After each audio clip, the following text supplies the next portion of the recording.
En Argentina se habla de un hecho muy particular que alegan que ocurrió durante el segundo mandato de un presidente llamado Hipólito Yrigoyen, allá por el año 1930. Algunos dicen que solo se trata de un mito urbano, hace poco alguien lo desmentía, pero afirman que fue una mentira inventada tal vez por los golpistas del año 30. La cosa era que el rumor decía que el presidente Yrigoyen, en el último tramo de su gestión, estaba senil y era manipulado por su entorno.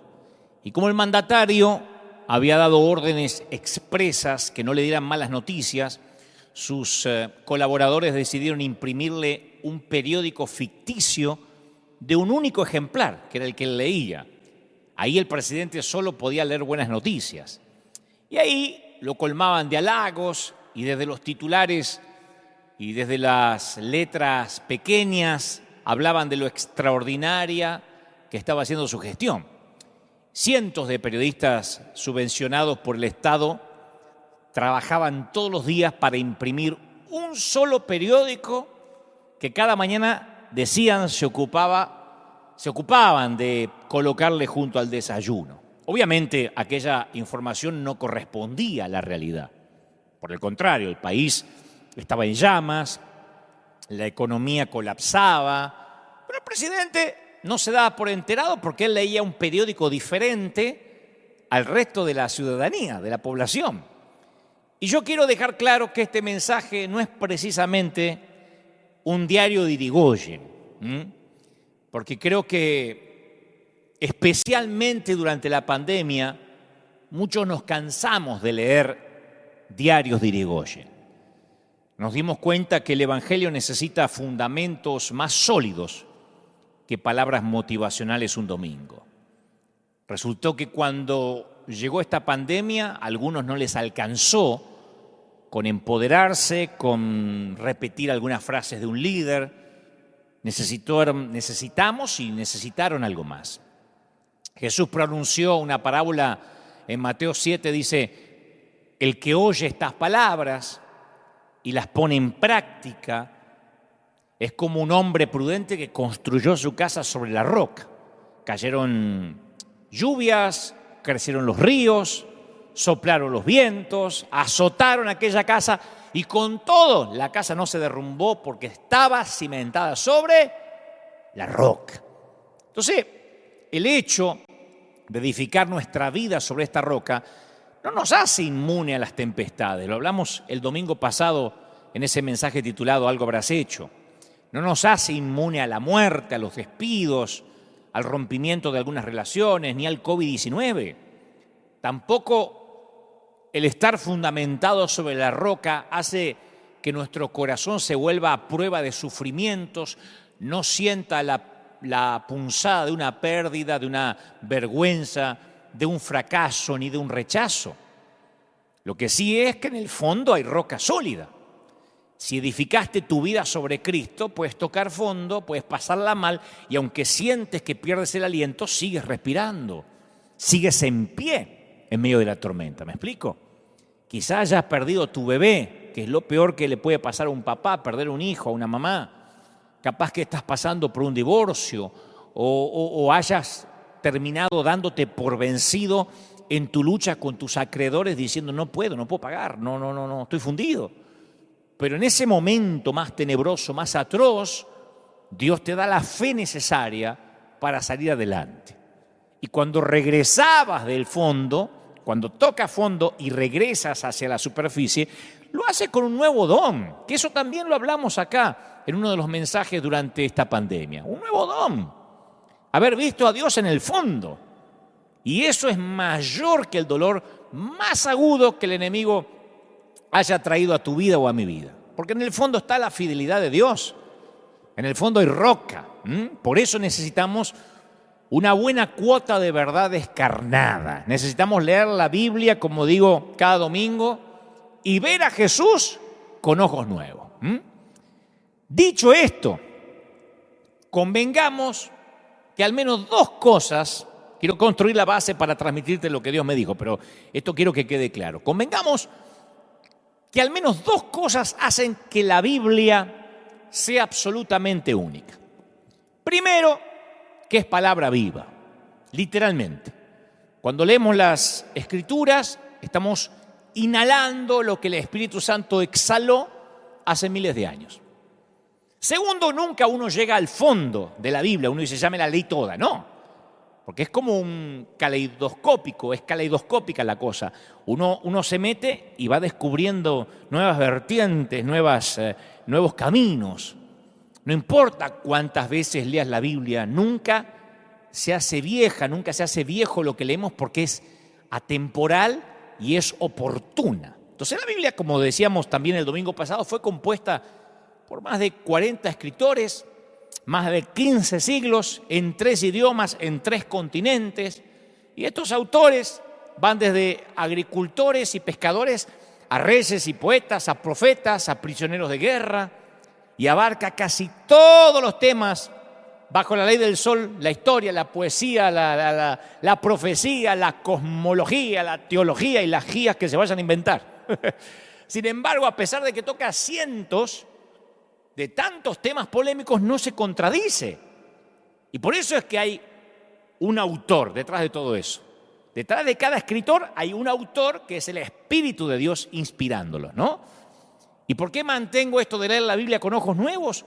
Bueno, porque yo también mencionaba, y quiero dejarlo claro antes de transmitir lo que Dios me dijo que te diga, que hay una forma muy sutil de idolatría llamada bibliolatría.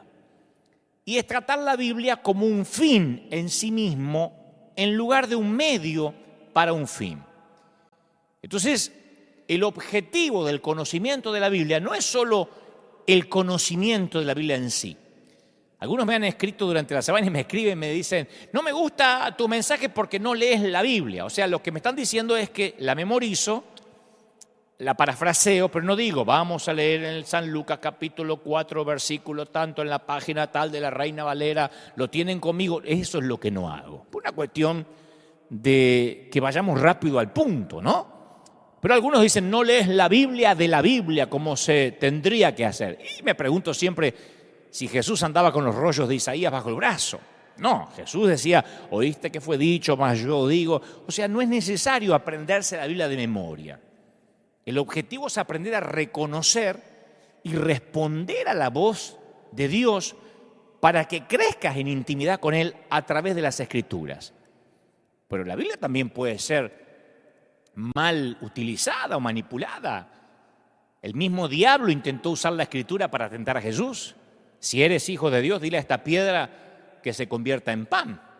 Entonces, para no aburrirte, ir al punto. Cuando sacas al Espíritu Santo de la ecuación, te quedas con la letra hueca de la ley. Esa es la diferencia entre la información y la transformación. Uno puede informarse con la Biblia o puede transformarse. Yo sé que hay quienes creen que Dios solo habla a través de la Escritura, no está en la Biblia.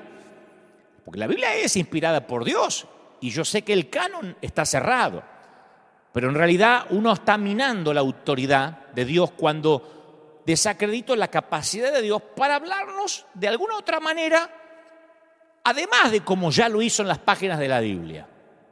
Cuando yo examino las Escrituras, veo a Dios apareciendo en lugares extraños, en tiempos extraños, de maneras extrañas. Y el hecho de que algo no esté en la Biblia no necesariamente lo hace antibíblico. Porque si no, estamos reduciendo a Dios a un libro. No te muevas, Dios, de entre Génesis a Apocalipsis, porque entonces no eres mi Dios. No. Cuando yo digo no bíblico, quiero decir contrario a las enseñanzas de las Escrituras. Hay otra categoría que se llama abíblico. No bíblico, sino abíblico. Y esto es una connotación diferente. Significa que no tiene precedente en las Escrituras. Y eso necesariamente no lo hace antibíblico. No sé si me explico. O sea, no hay en las Escrituras precedente para los púlpitos. En las Escrituras no hay precedente para las transmisiones en línea, para hacer un live. No dice la Biblia que algún día vamos a predicar por internet o por televisión. Pero mientras la metodología no contradiga la teología, entonces estamos en buen terreno. Incluso podríamos estar pisando terreno sagrado. Por eso el mayor riesgo es que los predicadores querramos higienizar la Biblia para transformarla en un diario de Irigoyen. Usar la Biblia con los pasajes que nos convienen, los que suenan mejor. No hablar la Biblia de manera descarnada, decir, no, esto no lo van a entender, no, esto suena muy déspota, no, esto mejor no lo cuento, no lo va. No, la Biblia es la Biblia. Es un libro de poesía, narración, ensayo, biografía descarnada. Y cuando uno higieniza la Biblia es un diario de Irigoyen. Si yo solo te hablo de las promesas de la Biblia, te estoy haciendo el diario de Irigoyen. Te estoy haciendo una Biblia especial para ti, para que la puedas digerir. Y la Biblia es completa, absoluta. Y Dios puede hablar de una forma que no tiene precedente en la Biblia, como ahora, a través de un live. Dicho y aclarado esto, procedo a abrir mi corazón. Cuando yo tenía 21 o 22 años, ya hace tiempo, había empezado a predicar desde pibito, desde que tenía 19. Pero a los 21, 22, capaz que 23 también, yo moría porque me invitaran a predicar en congresos importantes, ¿no? Esos donde aparecían muchos conocidos o famosos en el mismo afiche. Yo compartí con tremendos hombres de Dios y yo era un muchacho, un pibito, un chamaquito, como dicen en México. Y mi meta era llenar la agenda de invitaciones de todo el mundo. Yo quería fabricar oportunidades y todo lo que fabricamos con el esfuerzo humano no viene con la garantía de Dios. Pero Dios comenzó a trabajar en mí para crucificar esas motivaciones que eran equívocas. Cuando Dios empezó a sacrificar mis motivaciones, yo dejé de estar buscando oportunidades y fue cuando esas oportunidades comenzaron a buscarme a mí. Afortunadamente y por providencia divina lo aprendí cuando era muchacho y ya no lo aprendí de adulto porque me hubiese dolido. Pero yo me acuerdo, insisto, tenía 22 años, estaba en un gran congreso de oradores de cierto país y yo no sé si sabes cómo funciona eso, pero cuando estás en un congreso como eso, tus motivaciones son puestas a prueba. Porque está el juego de las comparaciones. Mientras mejor le vaya al otro orador, peor te ves vos. Y mientras más mal le vaya al otro, mejor uno se ve, porque la gente compara. ¡Qué tremendo que estuvo fulano! Sí, pero cuando pasó sultano, lo superó. Eso ocurre. Es espantoso, pero ocurre. Y los oradores lo viven esa presión. Pero en aquel entonces era peor porque yo era inmaduro y muy inseguro. No quería que a otro le fuera demasiado bien y justo antes que yo predicara porque me dejaba mal parado. No quería estar a la sombra de nadie. Y codiciaba los elogios de la gente. Yo recuerdo que luego de mi oratoria, yo tenía 2, 3 mensajes que iba por todo el mundo con los mismos mensajes.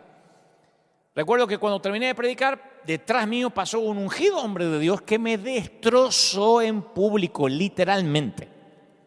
No dijo Dante Gebel, pero dijo esos argentinos, muchachitos, que esto y lo otro, pero le liquidó. Todo el mundo sabía que estaba hablando de mí.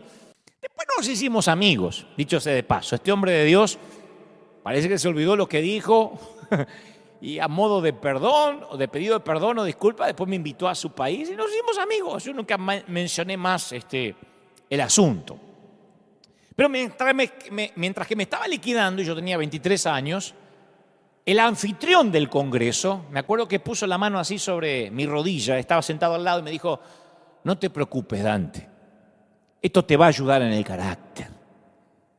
Y me tocó así la pierna, la rodilla, como diciendo, vamos, no te preocupes.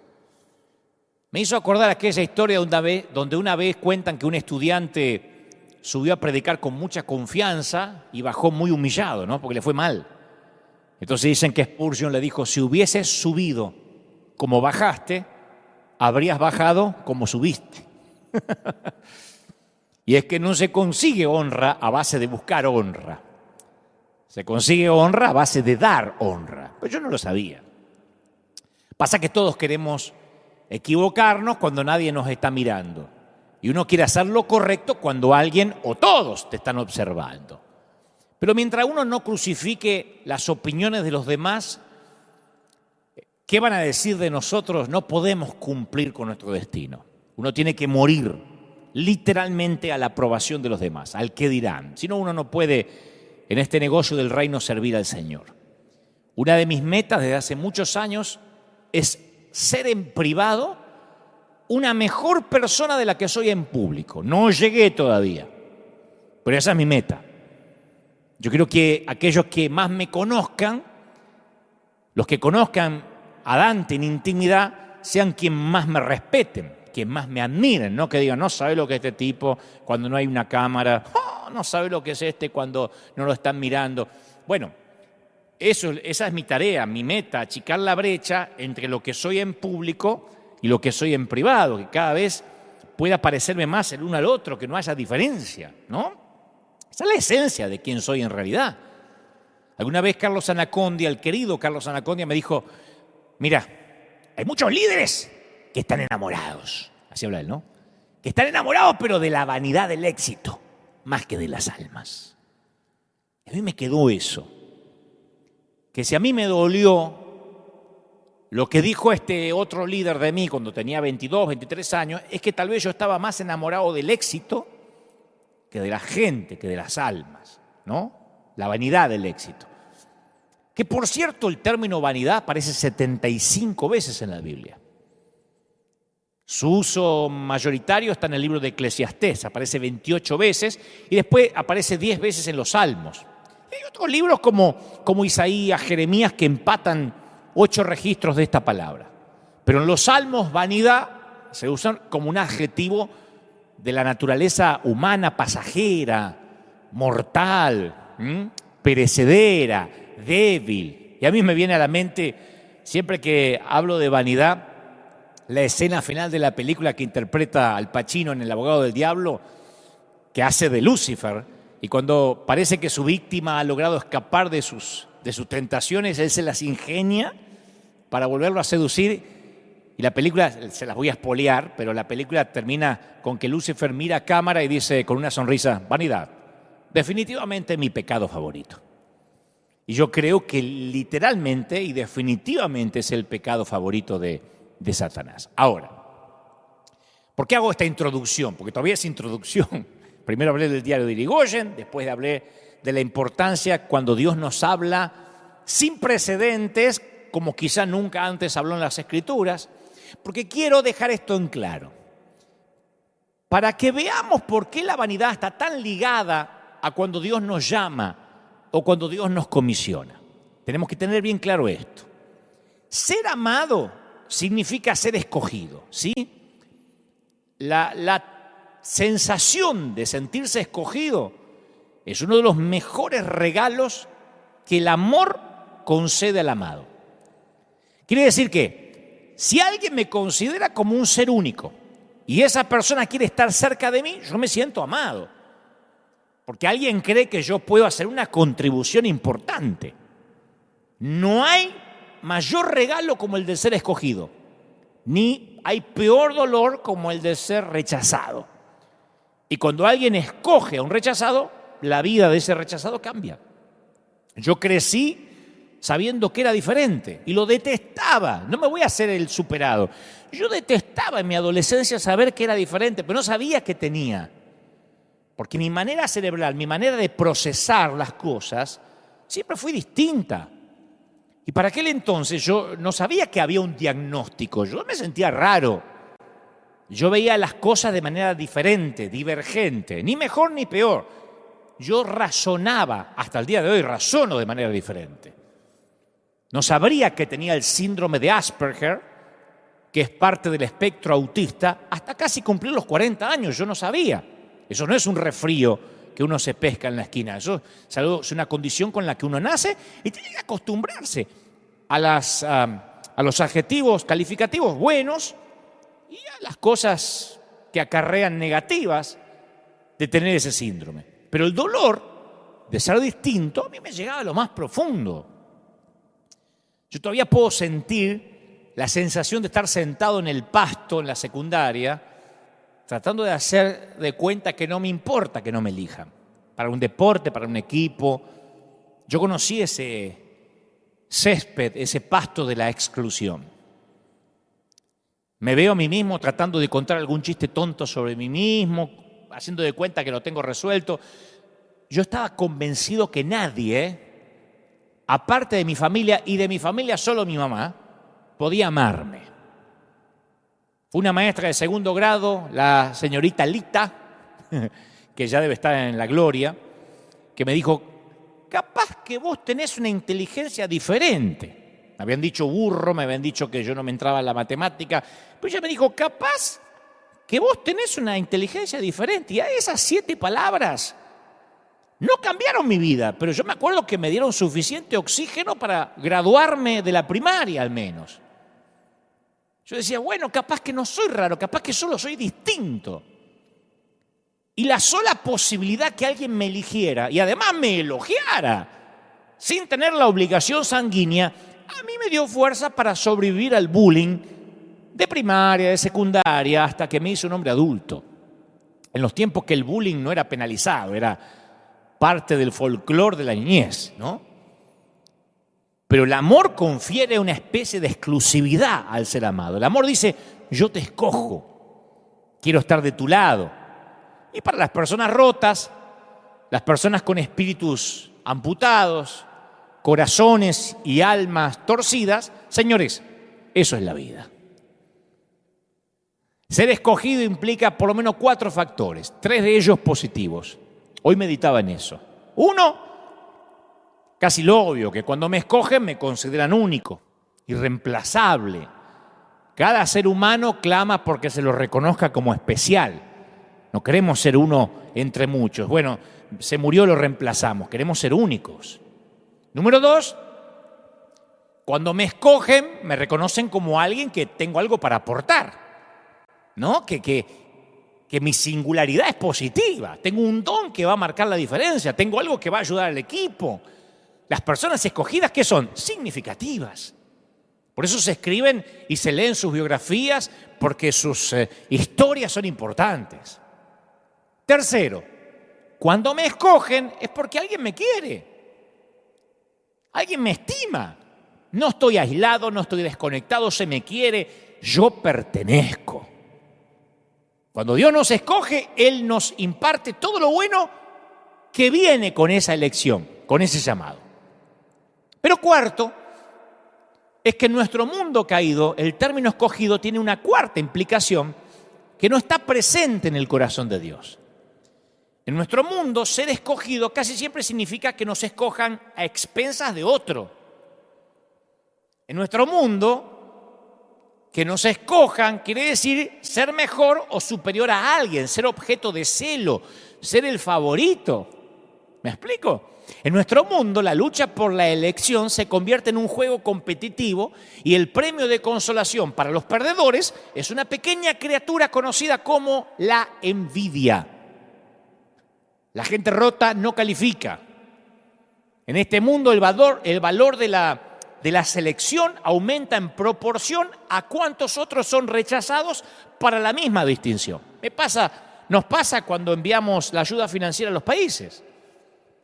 Las fundaciones elegidas dicen gracias, gracias, y los que no son elegidos dicen, pero a nosotros no nos eligió, ¿dónde está el amor de Dios? Y no se puede bendecir a todo el mundo para que nadie se ofenda. Si una dama es escogida como Miss América, significa que otras 50 fueron rechazadas, sin mencionar a las miles que ni siquiera llegaron al desfile final. O sea, que la selección en este mundo caído viene a expensa del rechazo de otros. ¿Qué es lo que sucede con lo que decimos siempre? Los que se creen dueños de la sana doctrina, los que se creen que son los únicos que se van a ir al cielo. Dicen, somos la iglesia escogida, mientras que las otras liberales son rechazadas. Yo soy el siervo de Dios, no ese payaso. Y cuando llegamos al camino del Señor, nuestro deseo es que la puerta esté abierta, que la gracia sea abundante para perdonarnos. Y una vez que entramos, de alguna manera ese deseo se invierte. Ahora queremos que la puerta se haga más estrecha para que la gentuza quede afuera. Una vez que estoy en el club, quiero que sea tan exclusivo como sea posible, si no, ¿cuál es el chiste? Pero en el plan de Dios, el hecho de que vos seas escogido me enriquece a mí en lugar de disminuirme. A Israel se le llamó el pueblo escogido por Dios, pero no en el sentido de que fuera su favorito o que Israel tenía un atajo para llegar al cielo. El plan de Dios era que a través de Abraham sean bendecidas todas las familias de la tierra. O sea que Israel no fue escogido en desmérito a las demás naciones de la tierra, sino por el bien de las demás naciones de la tierra.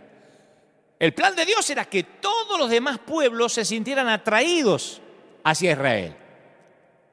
Fue la comprensión de esto lo que conmocionó a Pedro cuando se dio cuenta y dijo, ahora comprendo que en realidad para Dios no hay favoritismo, sino que en toda la nación, todas las naciones, Él las ve con agrado. Esto es a los que le temen y actúan con justicia. Pero nuestro mundo juega un juego diferente. Solemos tener reacciones instintivas, críticas y comparaciones competitivas que nos alejan del amor. ¿O no? Vemos a alguien manejando un auto caro o que viste ropa de marca y ¿qué pensamos? ¿Cómo le gusta la plata? Ahí sí, perdió la humildad. ¿Viste? Tiene suelas rojas bajo el zapato. Dejó de ser humilde. Cuando era humilde tenía suelas negras. Ahora, si tiene un auto que se cae a pedazos y los zapatos despegados, ¿qué pensamos? Y algo debe estar haciendo mal, algo habrás hecho. Si no, Dios ya te habría bendecido. Si alguien se queja, pensamos, te falta fe, no confías en Dios. ¿Cómo confesás que estás enfermo? Pero si alguien te ve que siempre estás feliz, que estás bendecido, decimos, es que vive el evangelio de la prosperidad. Deja que ya va a morder el polvo. O sea, todo concluye en, esta persona tiene algo que yo quiero. O yo quisiera tener su inteligencia, o su apariencia, o su ministerio, o su clase, o su dinero, o yo quisiera por lo menos que él no lo tuviera. Si yo no puedo tener esas cosas, sería más fácil si nadie más las tuviera. Y estos pensamientos me llevan a jugar el juego de la hoguera de las vanidades. Al comienzo del ministerio de Jesús, los discípulos de Juan el Bautista vinieron a Juan, ¿no es cierto? Y le dijeron, porque Juan tenía a sus discípulos, sus seguidores. Estaban con el número 1 del momento. Convengamos que Juan el Bautista era el number 1 del momento. De repente aparece otro por ahí, le dice, Rabí, fíjate que el que estaba contigo, al otro lado del Jordán, de quien tú diste testimonio, o sea, de que tú lo respaldaste, ahora está bautizando. Y todos acuden a él. Es una acusación. Están diciendo encima que lo respaldaste al tipo, ahora el tipo se hace sus propios bautismos. Estaba muy preocupado porque el índice de audiencia de Juan estaba decayendo. Y Juan estaba a punto de perder su trabajo. Entonces le llevan esto a Juan las noticias del descenso de su fama. Dice, mirá que te bajaron los seguidores en Instagram. Se está ganando este. Y esperan verlo reaccionar de un modo negativo. Y Juan, capítulo 3, versículo 27, relata, respondió Juan y dijo, no puede el hombre recibir nada si no le es dado del cielo. Vosotros mismos me sois testigos de lo que dije. Yo no soy el Cristo. Yo soy el que está enviado delante de él. El que tiene la esposa, escuchen esto, es el esposo. Mas el amigo del esposo es el que está al lado y le oye y se goza grandemente de la voz del esposo. Así que mi gozo, mi alegría está cumplida. Es necesario que él crezca. Famosa frase, ¿para qué? Para que yo mengüe, para que yo me achique. ¿Qué está diciendo Juan? Nos está enseñando lo que significa ser llamado. Porque eran precisamente la posición y la prominencia, la apariencia externa del éxito, lo que Juan iba a tener que dejar ir. Ser escogido por Dios no es cuestión de aferrarse, sino aprender a dejar ir. Si hubo algo en lo que Juan era un experto, era en dejar ir. Él desde el principio supo que Dios lo había escogido para una tarea especial. Y este llamado, esta selección, le iba a costar todo. Yo no sé si pensaste que para llevar a cabo su ministerio Juan tenía que dejar ir todas las esperanzas, las aspiraciones normales de una vida normal en el primer siglo. Tenía que renunciar a una vida hogareña normal. Se nos dice que vivió en el desierto hasta el día en que se presentó públicamente en el pueblo de Israel. Y eso no era California, ¿eh? En los tiempos de Juan el desierto era desierto. Nunca tendría un trabajo normal. Renunció a todas las aspiraciones financieras, vivía como un ermitaño. Los ermitaños no son buenos conviviendo, haciendo relaciones. Dios le pidió que renunciara a toda comodidad, él estuvo dispuesto a hacerlo. Usaba ropa que no servía ni para regalársela a un indigente. La comida, la dieta que tenía, pobrecito, langostas y miel silvestre, no era una buena dieta. Tampoco había Malbec argentino con las comidas. Un gran error. Jesús sí tomaría vino, pero Juan era un astemio que ni café tomaba. Desafiaba a las autoridades religiosas a cara descubierta, lo odiaban. A veces se dirigía a su congregación y hoy en día sería así. Voltéate a tu hermano y dile, bienvenido generación de víboras. Mira, generación de víboras, Dios te bendiga, generación de víboras, Dios te bendiga. Porque eso era lo que decía la congregación. Confrontó al gobernador por su inmoralidad, por su corrupción. Y en ese entonces, quien confrontaba al gobernador sabía que se tenía que despedir de la cabeza. Si tenías cariño por tu cabeza, no confrontes al gobernador. Juan nunca se iba a enamorar, nunca se iba a casar, nunca iba a tener hijos. No habría quien lo cuidara si llegaba viejo. De hecho, tuvo que renunciar a los sueños de envejecer. Porque Dios escogió a Juan desde antes de su nacimiento para que preparara el camino del Mesías, de Jesús. Pero era un tipo de llamado que implicaba sacrificio, rareza, confrontación y el famoso no encajar nunca en el status quo. Y Juan estuvo dispuesto a dejar todo por amor ¿a qué? A su ministerio. ¿Y sabe lo que le está pidiendo ahora a Dios? Su ministerio. Que deje algo más, su ministerio, por lo único que trabajó toda la vida. A algunos no les quitas el ministerio ni con una orden judicial. A Juan Dios le pedía ahora el ministerio. Por eso sus seguidores fueron a ver a Juan, porque sentían envidia del éxito de Jesús. No podían tolerar que después de que Juan fue quien lanzó a Jesús al ministerio y lo había endosado, le había dado su sello de credibilidad, ahora Jesús le pagara teniendo más audiencia que Juan. Estaban tan disgustados que no podían dejar de exagerar. Rabí, fíjate, el que estaba contigo al otro lado del Jordán, ese que tú diste testimonio ahora está bautizando y todos acuden a él. Hasta ellos tenían ganas de irse con el otro. Jesús, claro, había empezado a ofrecer su propio ministerio independiente bautismal, después de que Juan había tenido la franquicia exclusiva. Entonces Juan estaba perdiendo su estrellato profético, pero el tipo pensaba como mayordomo, y esa es la característica de la persona llamada, pensar como mayordomo. ¿Cuál es el trabajo del mayordomo, del cuidador, de lo que llamamos sereno en algunos países?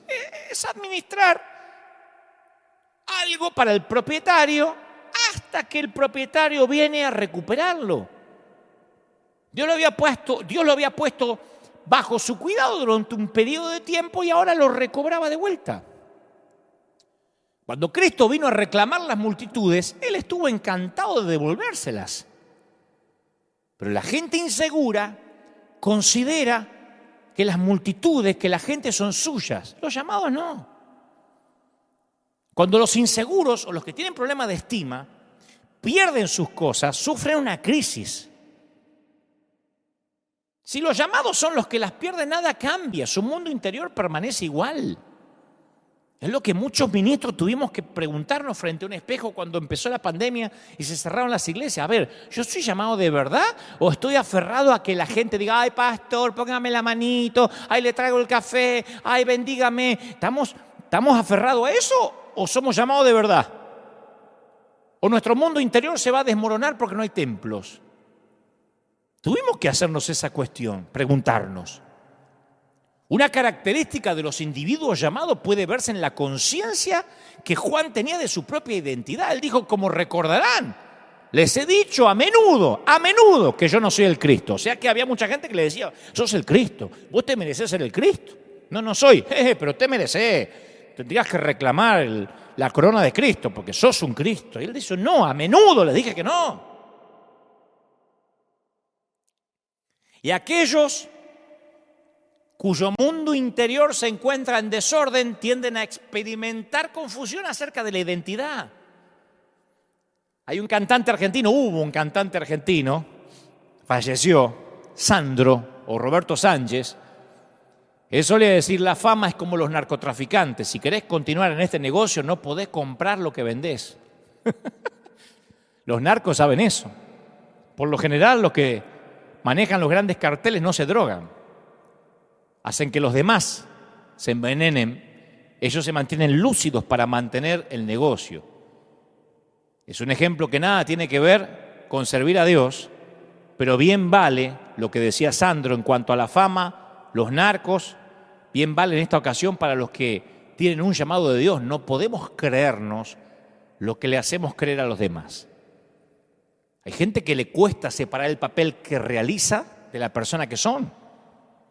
Y esa es la causa por la que muchos hombres y muchas mujeres tienen dificultad de aceptar la jubilación o que un día Dios diga hasta acá.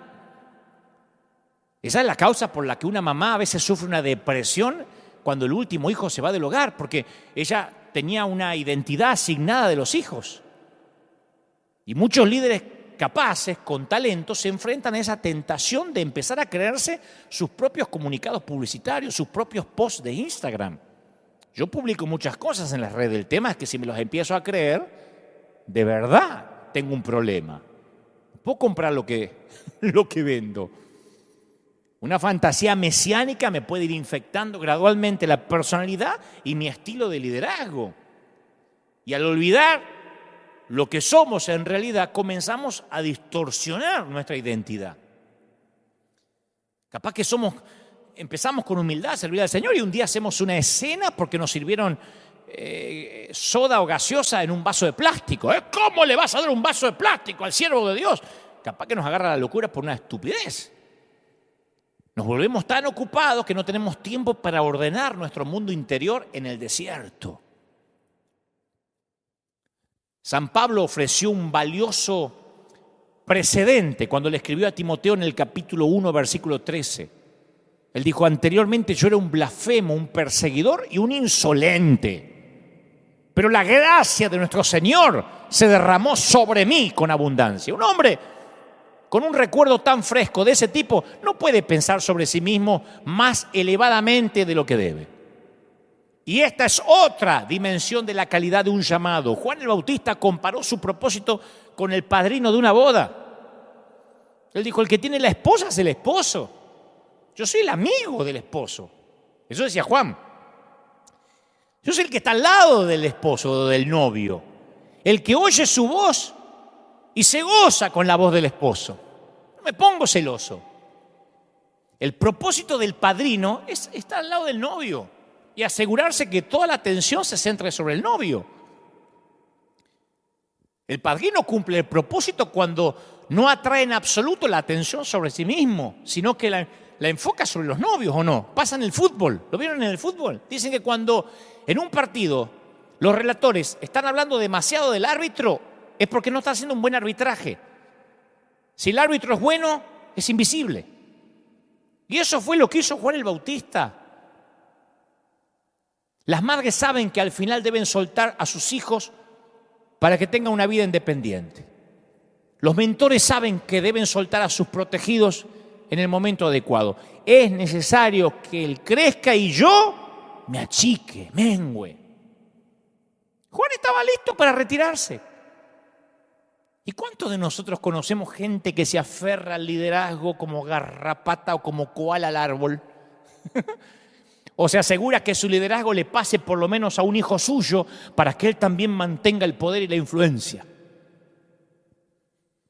Mi querido, la envidia es la bilis tóxica de aquellos que sienten que no son escogidos. ¿Sabe lo que es envidia? Es querer lo que la otra persona tiene y sentirme mal porque yo no lo tengo. Envidia es sentir desagrado por la bondad de Dios para con otra persona y desechar la bondad que Dios me está dando a mí. Pasa que si no damos nada, nos dicen, ¿Cómo se llenan el bolsillo con el Evangelio, ¿Cómo hiciste plata con el Evangelio, Dante, No das nada. Si salimos a dar inmediatamente, que no sepa a tu izquierda lo que da a la derecha. Si te va bien, te dice, te fuiste a Estados Unidos porque están los dólares ya, ¿no? Si me va mal, eso te pasa por haberte ido. O sea, envidia es deseo sumado a resentimiento. Yo no sé si alguna vez ustedes vieron un acuario de cangrejos.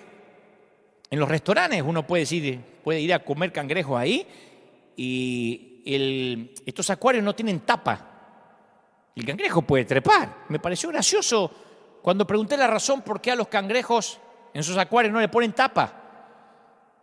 Cualquiera te explica que conoce de esto, que si un cangrejo quiere trepar para salir, los demás vienen y lo tiran para abajo. Se cuidan de que nadie se escape. Yo pensé, yo conozco mucho cristiano cangrejo, ¿o no? No nos gusta ver que a alguien le va bien en lo que nosotros fracasamos. Yo no subo, pero él tampoco. Pablo dijo, alégrense con los que están alegres, lloren con los que lloran. Pero la envidia me hace llorar cuando otros están alegres y me hace reír cuando otros lloran. Por eso yo creo que la frase, que Dios te bendiga, se convirtió en un saludo superficial. Tenemos que recuperar el valor de esa frase, porque la bendición tiene el poder de convertirnos en personas que bendigan para que el otro le vaya bien.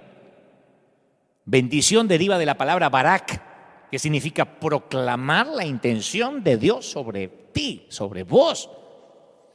Cuando estamos diciendo que Dios te bendiga, estoy diciendo que Dios te dé todo lo que tiene planeado para vos. Que todas las expectativas de Dios se cumplan en tu vida, sabiendo que fuiste llamado para que heredaseis bendición. Primera de Pedro 3:9. ¿Necesitas bendición? Libera bendición. Retenela y eso va a impedir que la recibas. Proverbios 11:26 dice, el que acapara el grano, el pueblo lo maldecirá. El que acapara el grano. Pero bendición será sobre la cabeza del que lo da. ¿Cuál es la idea? Que si quiero bendiciones tengo que desarrollar un estilo de vida que bendiga a otros, que se alegre por el otro. Por eso nosotros en River bendecimos. Ni porque nos sobra la plata, ni porque estamos haciendo campaña política, porque queremos bendición. Sí. Si eso es tener un motivo egoísta, es un motivo egoísta, de alguna manera. Yo quiero que Dios me bendiga. Y la única manera para que Dios me bendiga es no retener la bendición, es soltarla. Y te bendeciré, engrandeceré tu nombre y serás bendición. Génesis 12:1 dice, bendeciré a los que te bendijeren. Yo una vez conté en la iglesia la historia de aquel pastor que maldecía al club nocturno que le pusieron en la esquina de la iglesia. Tenía un que el pastor cada vez que pasaba decía, sécate, muérete al negocio y al que manejaba el negocio, ¿no? Pero cuanto más maldecía el negocio, más le crecía al tipo, más borracho había. Entonces el Señor le dijo un día, ¿por qué maldices a la gente por la que yo di mi vida, cabezón? La misma vida que di por ti. Amad a vuestros enemigos, bendecid a los que los maldice, haced bien a los que os aborrecen. Orad por los que ultrajan y persiguen. Mateo 5:44. Entonces este pastor como si estuviera hablando un nuevo idioma. ¿Viste cuando uno habla un nuevo idioma que no sabe si lo está diciendo bien? Nacio, Matthew. Uno dice, estaré diciendo, cuando aprende chino, que uno dice, estaré insultando o estaré diciendo la verdad. Bueno, como si hubiera aprendido un nuevo idioma, este pastor se para delante del bar por la orden nueva de Dios y lo bendice. Dice que el Señor le conceda las intenciones de su corazón al dueño del bar. Que Dios te dé todo lo planificado para ti y para los borrachos de ahí adentro. Y en una semana el negocio cerró sin previo aviso. Porque Dios cumplió el propósito de esa gente, que no era tener los borrachos de por vida. Otra historia similar que te va a causar gracia. Estamos de acuerdo que después que Dios creó todo, hizo cada animal de la creación, dijo que todo era bueno. ¿Estamos de acuerdo, no? Porque a uno dice, no, las cucarachas no las pudo haber hecho Dios. Todo lo que está en la creación dice que era bueno, por algo están. Bueno, un hermano llamado Kirkwood tenía una plaga de ratas en su casa, intentó envenenarlas y las tipas engordaban más. Entonces, la veneno y estaba más gorda la tipa. Entonces intentó maldecir la maldita rata, la maldigo. Entonces, él decía, no puedo bendecir las ratas, y menos si son destructivas. Entonces un día dijo, voy a probar la bendición, así como el pastor hizo con el bar. Esto le va a causar gracia, pero Kirby lo hizo. Está en un libro donde él lo cuenta y dice, yo doy fe de esto, y mi esposa también. Se paró y gritó, señores ratones, ratas, yo no sé por qué Dios los creó, pero estoy seguro que los creó no para que se instalen en mi casa. Este no es el hábitat natural de ustedes. Así que las bendigo para que Dios cumpla el propósito por la cual fueron creadas, por las cuales subieron al arca de Noé. Las libero para que se vayan a su hábitat natural. O sea que las expulsó de la casa con bendición. Y cuenta que al día siguiente no había ni una sola rata. Porque cuando bendecimos lo que Dios bendijo, uno se pone de acuerdo con Él. Esto de las ratas deberíamos hacerlo con cierta gente, ¿no? A veces lo hago yo cuando en las redes me dicen, decidite, ¿sos pastor o payaso? ¿Sos pastor o payaso? ¿Entretenés a las cabras? Yo le digo, las dos cosas, papi. Payaso tiempo completo y pastor en un rato libre. Un abrazo enorme, me hiciste el día. Les pongo jajaja. O sea que los libero para que los fariseos se vayan a su hábitat natural, para que cumplan el propósito por el cual existen en el cuerpo de Cristo. La envidia es como una mujer que ronca, más vale despertarla que sentirla, decía un amigo. La envidia es peligrosa porque se opone a las demás personas. A los pecados como la avaricia, la lujuria son cuestión de gratificación de mis deseos, pero la envidia no solo busca mi autogratificación, sino que persigue disminuir a quien yo envidio. Eso es lo feo. No es un pecado solo contra mí. Y por su propia naturaleza la envidia nunca puede apaciguarse. Complacer a la envidia es como tratar de calmar la sed tomando agua de mar, agua salada. Cuando yo envidio a alguien, pierdo de vista la humanidad de esa persona. Cuando Caín miró a Abel, ya no lo vio más como su hermano. Yo conozco gente que ya no se ven como hermanos. Abel ahora es solamente el rival que amenaza la posición de Caín delante de Dios. Abel ahora es el odiado favorito, el enemigo íntimo. ¿Cuál es tu enemigo íntimo? Y al igual que Jesús, que tuvo que experimentar su tentación en el desierto, así le pasó a Juan el Bautista. Esta fue la prueba de Juan. Para Jesús la tentación fue convertir piedras en pan, lanzarse del templo, inclinarse y adorar a Satanás. La tentación para Juan adoptó otra forma. Haz algo grande para traer de vuelta a las personas que se están yendo con el otro. Ajustar el mensaje, ayornarte, cambiarle la estrategia de marketing. La manera de medir tu éxito es mediante el número de personas bautizadas, Juan. Así viste como McDonald's mide su éxito por el número de hamburguesas que vende o Starbucks por la cantidad de café que vende. Bueno, confía en lo visible. Aquel está bautizando más gente que vos. Aparte, en esa tentación había otro mensaje, más sutil, pero ahí estaba, que Jesús era su adversario, que el ministerio de Jesús constituía un rival para Juan. Que él sea más grande implica que vos seas más pequeño, y eso es intolerable. Si vos le diste el endoso, vos cuando no era nadie, cuando era un carpintero de Nazaret, lo presentaste vos. Cualquier parecido con la realidad es mera coincidencia, ¿eh? Los seguidores de Juan lo amaban, pero ese era un tipo de amor harapiento, un tipo de amor miserable que lo iba a destruir si él les prestaba atención. Saúl fue el guerrero de Israel y se nos cuenta que era tan alto que los demás apenas le llegaban al hombro. Era de los más altos, si acaso el más alto de todo Israel. ¿Y sabe qué pasa? Que uno se termina acostumbrando a ser más alto que los demás. Cuando ves todo de más arriba, tiene su encanto. No me voy a hacer acá el que orino agua bendita. A veces estar un poquito más alto en cualquier cosita, te hace sentir, te gusta, nos gusta. No nos gusta que alguien asome su cabeza en el lugar que está reservado para la nuestra, pero pasa. El año pasado viajé a El Salvador para la toma de posesión del presidente Nayib Bukele. Nos hicimos amigos cuando él era apenas un candidato y después, cuando él tiene que asumir la presidencia, me invita a hacer una oración, ¿no?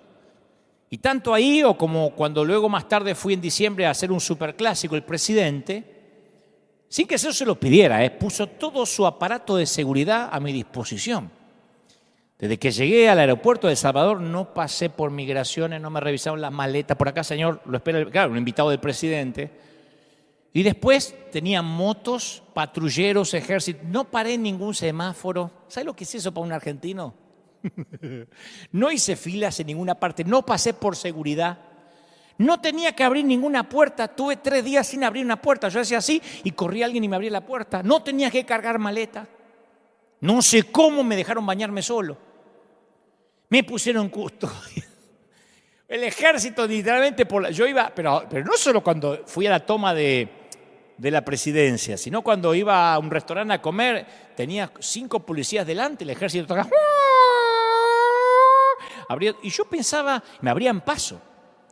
Miramos en el celular, el GPS o el GPS, cuánto tardamos de ir a un lugar a otro, y decía, con el tránsito 45 minutos. Me dice, no señor, usted no. La policía le paraban así los autos y en 5 minutos estaba donde yo quería. Imagino, bueno, también una vez el gobernador de Buenos Aires me llevaba en su helicóptero de un lado a otro y yo decía, esto es maravilloso. Yo decía, yo podría acostumbrarme a esta vida. Después aterricé acá y la carroza se me convirtió en calabaza, los caballos en ratones. Fueron 3 días en El Salvador de mirar tan alto que a los demás apenas me llegaban al hombro. Estaba bueno, no te voy a decir, no, porque yo soy humilde. Sí, yo me considero una persona humilde, pero me encanta cuando pasan esas cosas. Me pasaron 2 o 3 veces en Honduras también, donde me ponían custodia presidencial. Es maravilloso porque te abren paso, porque no tenés que esperar nada. Por eso 3 días yo lo viví. Imagino por qué a los políticos después de estar 5, 6, 10 años les cuesta tanto soltar el poder. Están enquistados ahí y les cuesta horrores.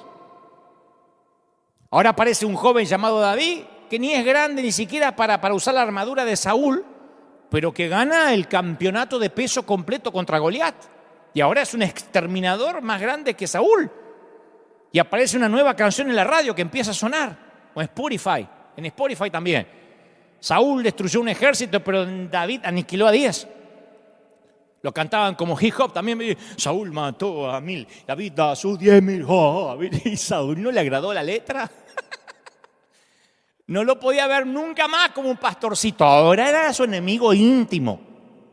Literalmente dijo, a David le dan valor por 10 ejércitos, a mí me da uno solo. Lo único que falta es que le den el reino. Y a partir de esa ocasión, Saúl empezó a mirar a David con recelo.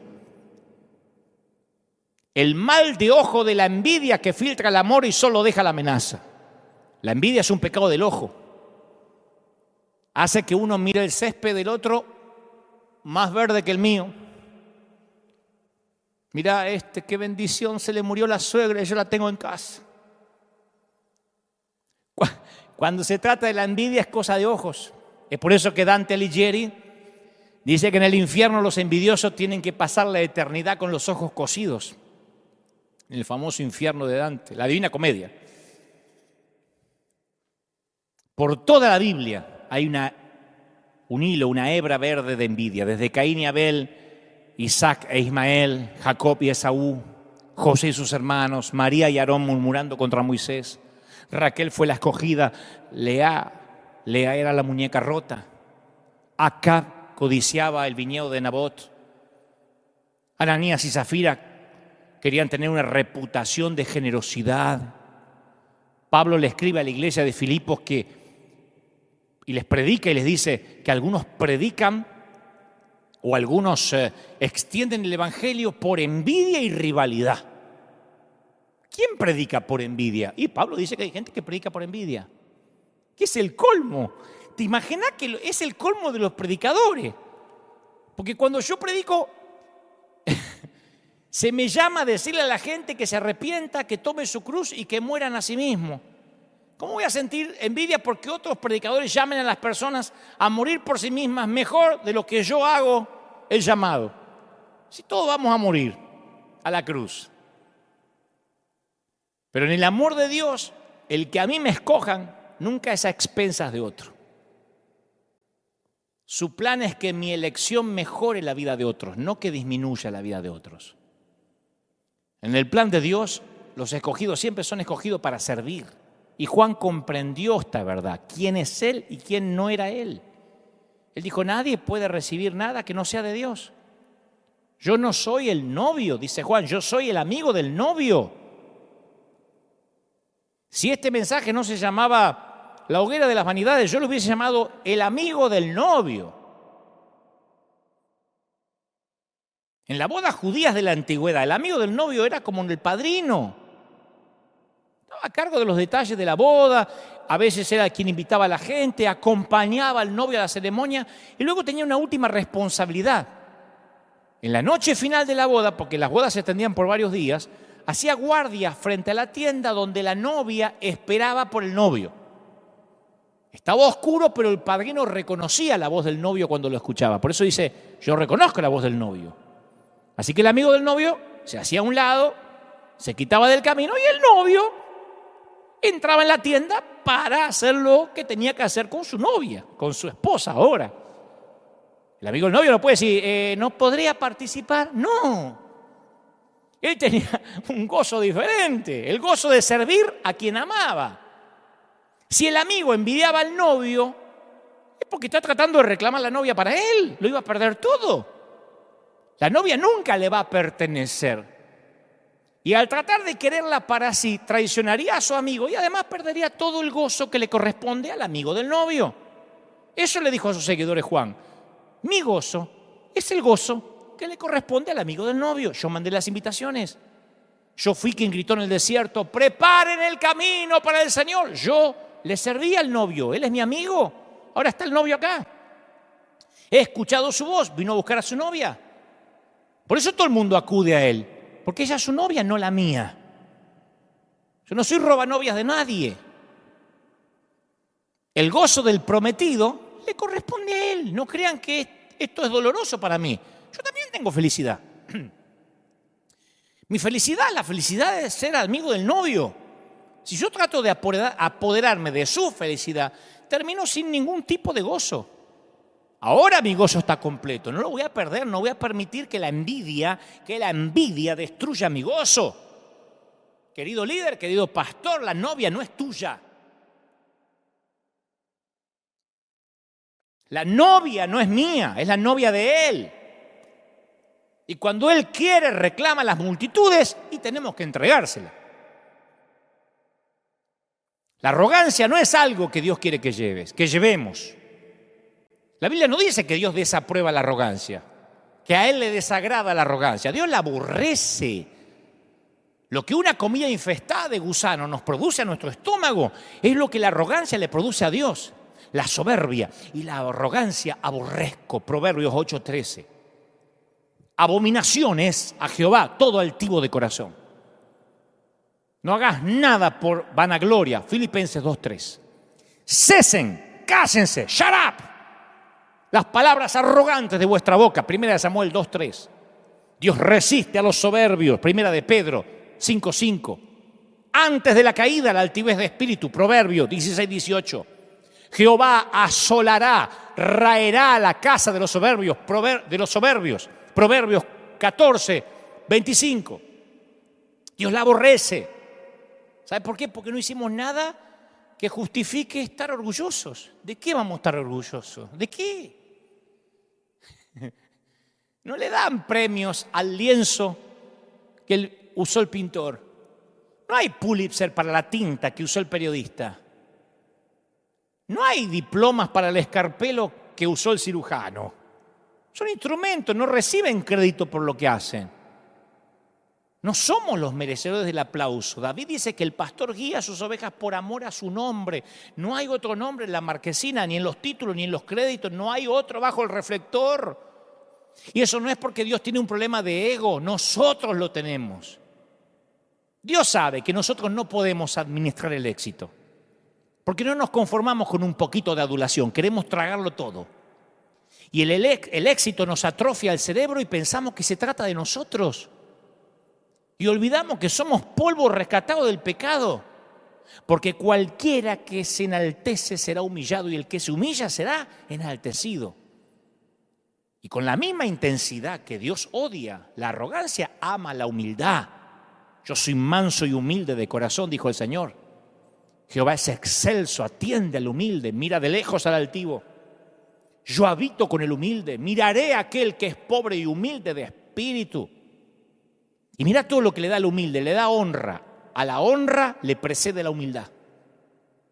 Sabiduría, con los humildes está la sabiduría. Dirección, le enseñaré a los mansos su camino.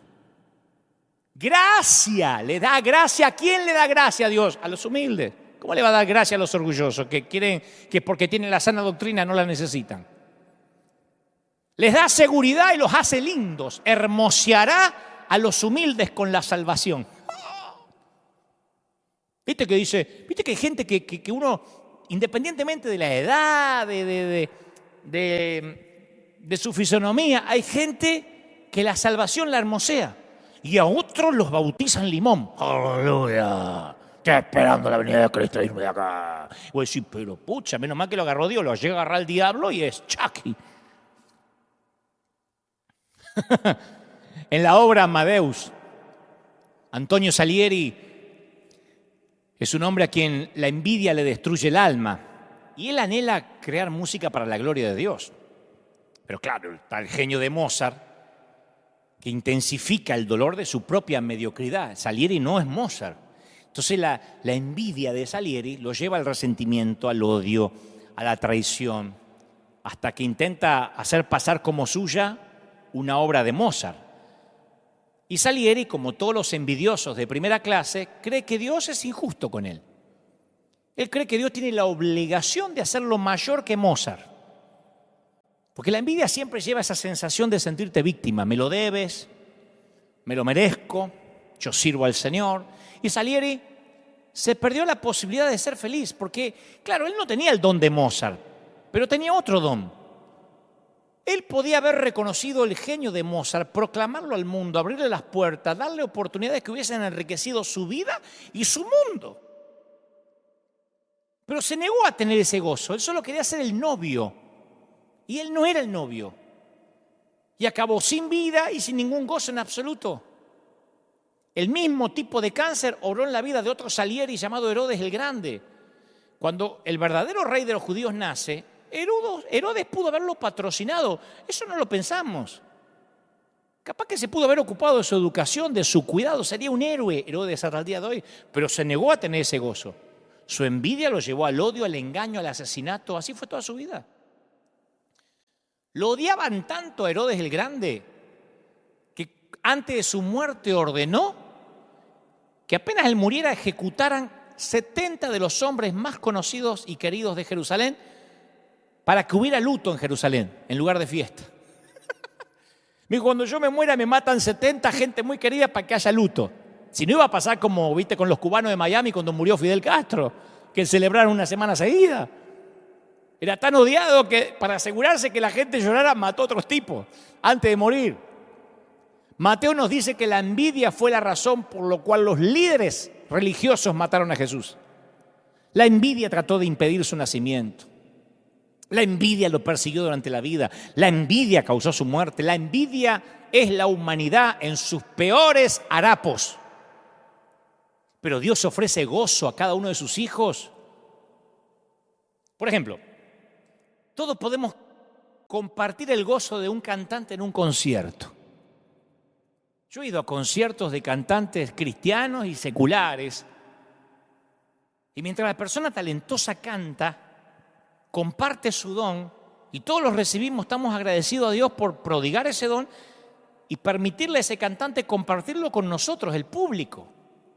Yo he ido a ver cantantes, a escuchar predicadores y lo he disfrutado, pero hay una manera de perderse el gozo del oyente y es envidiar el gozo del cantante. Cuando uno quiere ser el novio, hay gente que desearía estar en el escenario y comparar su don con el cantante o con el predicador. Y esa sensación de ansiedad hace que cuanto mayor sea el don de la otra persona o sus talentos o su belleza, más pequeño te sentís. Y te perdés el gozo de ser espectador. Hay gente que va a los congresos y sufre porque quiere estar ahí arriba. A mí me lo escriben todo el tiempo. Algún día compartiremos plataforma. Algún día Dios me va a usar. Dios me dijo que Dios me va a dar estadios más grandes que los tuyos. O sea, no puede disfrutar lo que le corresponde ahora porque quiere estar allá. Y vivir una vida de comparación o competencia hace que acabe sin gozo alguno. Yo tenía a alguien que trabajaba a mi lado. Y de buenas a primeras empezó a ser un tipo malhumorado, cara de desayunar con cicuta o limón. Y ganaba bien, viajábamos por todas las partes, estaba al lado mío. Y un día le digo, ¿por qué siempre esa cara de mala onda? Y dice, ¿puedo abrirte el corazón? Sí. Dice, no sabés lo duro que es para mí trabajar y que vos aparezcas en la foto de la página web. Le digo, ¿y si vos trabajás para mí, macho? Me dice, sí, pero es duro para mí no estar ahí en la página web. Como principal, no quería trabajo como principal. Y ese día supe que él no iba a descansar hasta tener su propia foto en su propia página web. La tragedia es que mucha gente prefiere ser la estrella de un equipo perdedor que el jugador mediocampista o de defensa de un equipo ganador. La pregunta es, ¿querés ser cola de león o cabeza de ratón? Se lo dije. ¿Y vos querés ser cola de león? Porque algunos sienten el orgullo tal vez no es la palabra, la felicidad, el gozo de ser, soy la cola de este león. Y otro dice, no, quiero ser la cabeza de mi propio ratón. Y bueno, hay muchos que son la cola del león, pertenecen a un grupo que gana almas, pero claro, no son reconocidos como el goleador. Él quiere ser Messi. Y Messi y Ronaldo no son todos. Entonces, la envidia le dice, abrí tu propio feudo, tu propio reino pequeño liliputense.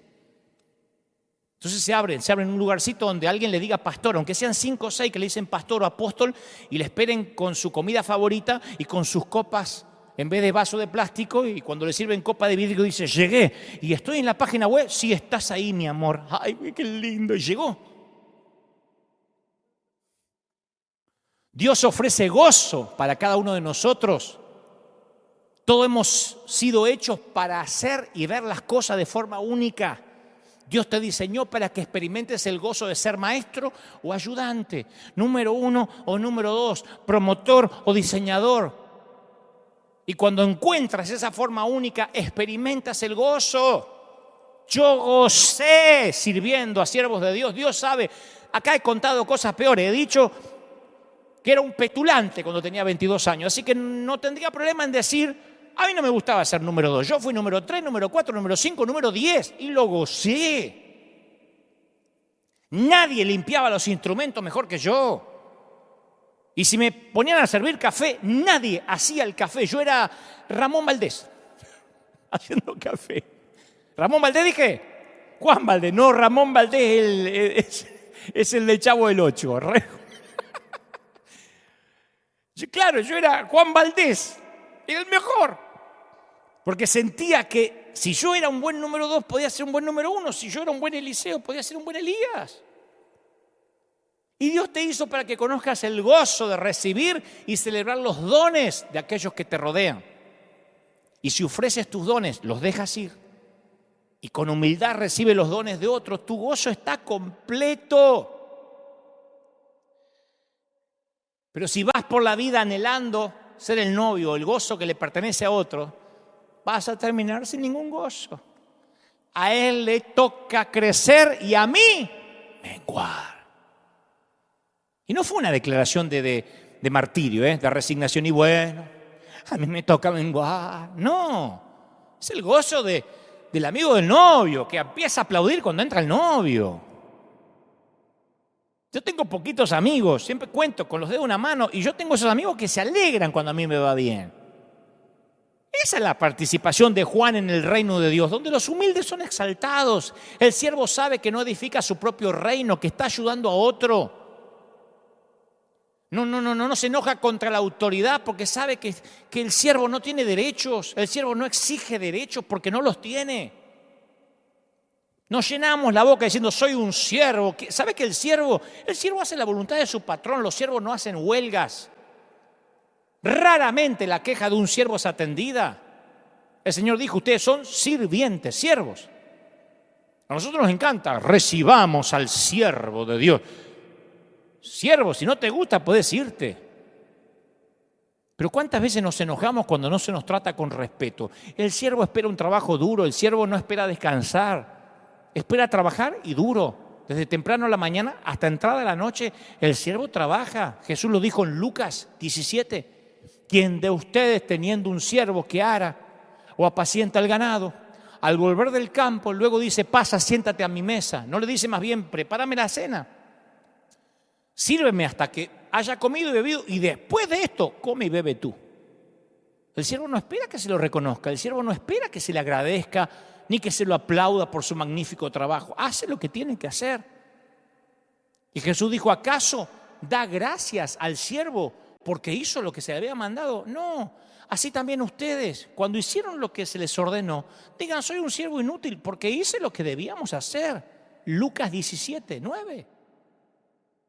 ¿Cómo reaccionamos cuando no nos reconocen lo que hacemos? ¿De cuántas iglesias nos vamos porque es que acá no me nombraron en el aniversario? ¿De verdad? ¿Estamos dispuestos a seguir trabajando cuando nadie se percata de ello? Freelance significa lanza libre. ¿Viste que se usa mucho? Yo trabajo freelance. Significa que no trabajás bajo relación de dependencia, pero significa lanza libre, lanza alquilable. Fue un término anglo acuñado en el medioevo cuando los señores feudales requerían de recursos militares con fines de protección o de conquista. Entonces, en otras palabras, mercenarios a sueldo, soldados de fortuna. La aventura, la gloria, el botín seducía a propios y extraños. Y cuando terminaban las guerras, quedaban un montón de hombres varados en tierras extrañas con una única posesión, su lanza y un único oficio, la guerra. De ahí freelance. No hay nada más poderoso que la sensación de nada que perder, nada que proteger. Para resumírtelo, las personas rotas no tenemos nada que proteger ni nada que perder. Yo lo único que tenía para proteger lo perdí a los 22 años en un congreso de manera pública. Me liquidaron, me humillaron de todas las maneras que se puede humillar a un predicador. Me dijeron payaso, que yo predicaba con chiste, que mi ministerio se iba a terminar. Y Dios lo permitió, Dios ya me estaba preparando para lo que iba a ser las redes sociales. Las redes sociales a veces son cloacas de literalmente verborragias, de epítetos, de adjetivos descalificativos, porque las redes sociales son una gran herramienta, pero también sirven para que se oculten de manera anónima los cobardes, los que cara a cara no te dirían nada, pero ahí escriben con total impunidad. La mayoría que escribe y que critica a lo mejor terminó de ver una página porno, la cerró y se te pone a decir, ¿por qué no lee la Biblia cuando predica? Porque el que critica no es el más santo, justamente es el que quiere equilibrar su balanza de la vida oculta que tiene una doble vida. Y cuando digo doble vida no es que de noche se viste de Batman y sale a combatir el crimen, Pero es maravilloso no temerle a nada, ni al sufrimiento, porque como Juan hemos decidido que el Señor nos lleve en sus brazos, no le tememos a los hombres. Esa es la libertad. A mí me preguntan siempre, ¿sos vos el que contesta en las redes? Sí. Y no es que soy un maleducado, a lo mejor porque soy Asperger, pero lo segundo, que no le tengo miedo a la opinión de la gente. Esto lo va a perjudicar a su imagen, me pone alguno. ¿Qué imagen? Los freelance no le temen a la muerte porque saben quién y qué le espera del otro lado. Y al estar roto, ¿quién nos puede quebrar? ¿Somos indestructibles? Dios nos libre de estar lejos de la flojedad de los liberales y del estrechamiento neurótico de los legalistas. que Él nos permita encontrar el saludable equilibrio de una estima sana y esa humildad extraordinaria que proviene del Espíritu Santo. Pero fundamentalmente que nos ayude a no quemarnos en nuestra propia hoguera de vanidades. Pablo dijo, yo sé vivir en abundancia y en escasez. Y creo que ese es el gran secreto. Si yo voy a un país, porque a veces también me escriben y me dicen, ¿vendrías a tal lado si no hay ofrenda? Eso no es nada con lo que nos ha tocado invertir. Pero yo no iría a ninguna parte para demostrarle humildad a nadie. Solo al Señor, si me lo pide. Y entonces si tengo que elegir, claro, como cualquiera, yo elijo lo mejor para hospedarme. Pero si no hay, tengo el gozo de hospedarme entre las cucarachas. Las bendigo y duermo. Si puedo elegir, me encanta un vaso de vidrio. Si no puedo elegir, tengo el gozo del vaso de plástico. Pero de verdad, si puedo elegir, me visto lo mejor que pueda. Si no puedo elegir, me arreglo con lo que haya. Si yo heredé toda mi ropa de mis hermanos, si yo pasé la infancia con un solo pantalón, me voy a hacer el piqui ahora. Yo sé de dónde vengo, yo vengo de Billinghurst. Como digo siempre, ¿vos sabés dónde es Billinghurst? Nadie sabe dónde es Billinghurst. Solamente los que vivimos en Billinghurst sabemos llegar a Billinghurst porque no queda de paso de nada. Y me voy a hacer el piqui, el estadounidense ahora, el que nací en Beverly Hills. Yo sé de dónde vengo. Lo que dijo Pablo, yo sé quién era. ¿Cómo no voy a estar consciente de la gracia? Y sé dónde voy. Entonces, quien sabe de dónde viene y sabe de dónde va, no tiene problema en lavar los pies a los demás. Ese es el secreto de la humildad. La humildad no es estar pobre. Además, yo siempre fui rico, siempre, desde que nací. Solamente que tuve largas décadas sin dinero.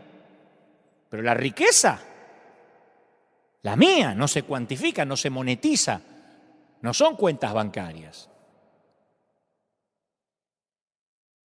Y el Señor quiere que entendamos más que nunca que somos los amigos del novio. Que la iglesia no es nuestra. Mirá cómo Dios vino y hizo y desapareció la iglesia tal como la conocíamos hasta aquel día. Fíjate cómo tantas iglesias ahora tienen que hacer reuniones con distancia social y con tapaboca, el 25% del edificio. Dios hace lo que quiere. Fíjate como los que creían tener controlada a la gente, ojo, no van a mirar a aquel falso profeta, no vayan a visitar aquel congreso, mirá que si te vas a aquel concierto sin mi bendición, te quito la cobertura y te maldigo. Mirá de qué sirvió. ¿De qué sirvió hacernos los dueños del barco? ¿Cuándo pensamos que la aerolínea era nuestra? Éramos los pilotos. Y un día el Señor nos muestra que nosotros, los ministros, no tenemos nada. Ni edificio, ni iglesia, ni denominación. Es el Señor y Él, por amor a su nombre, no hay otro en la marquesina. Dios nos libre de la hoguera de las vanidades. Pero se vive más liviano, Cuando uno entiende, como digo siempre, que uno es el cartero, se ve más liviano. Yo ya me quité esa carga de tener que dar testimonio, de que la gente me mira, de que fíjate lo que publicás, de que qué van a decir. Yo soy un cartero. ¿O quién entra a un restaurante y dice, a ver, ¿cómo está la vida del camarero? A ver, el mozo, ¿cómo está tu vida? Oh, ¿cómo te llevas con tu suegra? Y llevar a tus hijos al colegio porque si no, no quiero que me sirvas la comida. Servime la comida, andate. ¿Quién le pide cómo es la vida del cartero? Esa es cuestión de cada uno con el Señor. Entonces el Señor nos está diciendo más que nunca que somos mayordomos. No se trata de mí, no se trata de ti, se trata de Él. Se trata de ir a la cruz. Voy a orar por ti. Quiero que donde estés, si quieres recibir al Señor en tu corazón, diga, Señor, esta palabra fue para mí.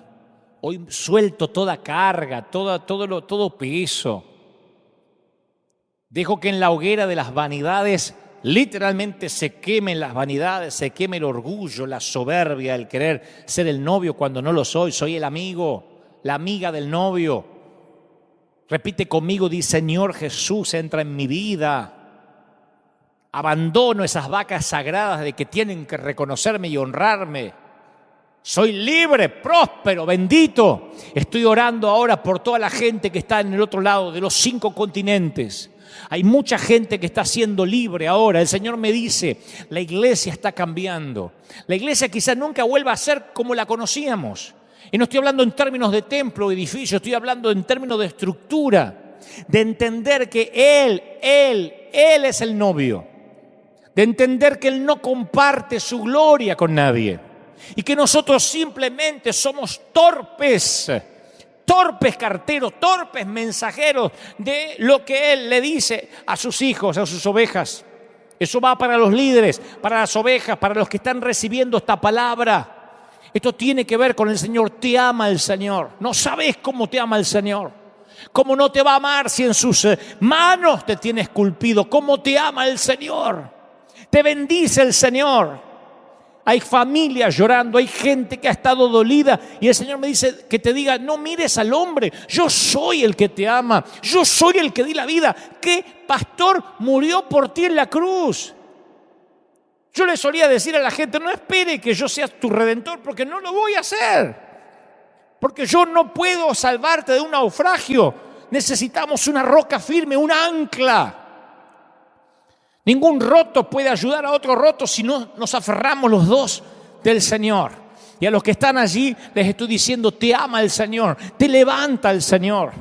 Y en este domingo maravilloso estoy declarando de que niños, jóvenes, ancianos y adultos están recibiendo esta palabra. ¿Cómo no te va a bendecir el Señor? Te levanta, iglesia de Jesucristo. Es una sola iglesia. Es una sola iglesia. Aquí no hay pentecostales, bautistas, anglicanos. El Señor me dice que te diga: es mi iglesia. Soy yo, dice el Señor. Y el Señor se está entronizando en tu vida, en tu corazón, en tu familia. Ahí está la mano de Dios. Ahí está la mano de Dios. Ahí se está moviendo la mano de Dios. ¿Pueden sentirlo? La unción del Espíritu está aquí ahora. La gloria del Espíritu llenando todo. Momento a momento, minuto a minuto. Es Él. Y la gloria del Señor empapa, llena el ambiente. Y está ocurriendo ahí donde estás. En tu casa, en tu hogar. Ponte de pie, vamos, los últimos minutos. Me dice el Señor que te diga: te voy a bendecir. Voy a fortalecer tu vida. Hay gente que ha querido bajar los brazos. Y el Señor me dice que te diga lo que te ha dicho cada semana: no te entregues. No te entregues. Mi querido, no te entregues, no te rindas. No tires la toalla. Pelea, porque el Señor dio la vida por ti. No te rindas. Yo sé que te han decepcionado y te han hecho doler, pero el Señor me dice: no te rindas. Aun cuando sientas que has perdido lo que has construido, el Señor dice: ¿qué construiste? Es un mayordomo. Y aquí vengo a recuperar lo que es mío. Tienes que decir: soy un siervo, hice lo que se me pidió que hiciera. Bendito sea el Señor. ¿Cómo te ama el Señor? No me voy a cansar de decírtelo. ¿Cómo te ama el Señor? ¿Cómo te ama el Señor? No sabes cómo te ama el Señor. Cuando me toque irme de River, me voy a llevar unos cuadritos, si es que tengo lugar, que tengo en la oficina. Es todo lo que tengo. Ni las cámaras, ni el edificio, no hay nada en nombre mío, no hay nada que yo me pueda llevar. Y eso me mantiene oxigenado, limpio, viajando liviano y sabiendo que soy un cuidador. No me llevo el avión a estacionar en el garaje de casa. Soy un piloto de una nave insignia que bendice a miles, de un río que no se detiene. Pero somos eso, administradores. Y eventualmente nosotros vamos a pasar y Él va a permanecer. Nosotros seremos parte, apenitas, un eslabón de una cadena de la historia, y el Señor va a permanecer. Escribe esto en las tablas de tu corazón, átalo a tu cuello por tu salud mental, por tu salud emocional. Te ama el Señor. Y hoy no te hice el diario de Irigoyen. Te prediqué tal cual es la palabra, completa, directa, incisiva. Y así es. No nos corresponde a nosotros decir qué predicar y qué no. Es la palabra absoluta. Que Dios te bendiga. Que Dios haga resplandecer su rostro sobre ti. Iglesia de River, los que no son de River, los que están hoy por primera vez, gracias por estar ahí firmes como talón de oso. Te voy a dejar con la placa final para que te puedas comunicar con nosotros. Por lo pronto ha sido una bendición estar ahí. Gracias. Gracias por sembrar, gracias por ser parte, que tengas un gran domingo. Escuadrón de búsqueda en combate contra las filas invasoras. Seguiremos aquí, todos o nadie, peleando la batalla del Señor. Hasta la próxima, que Dios te bendiga y que tengas un día celestial.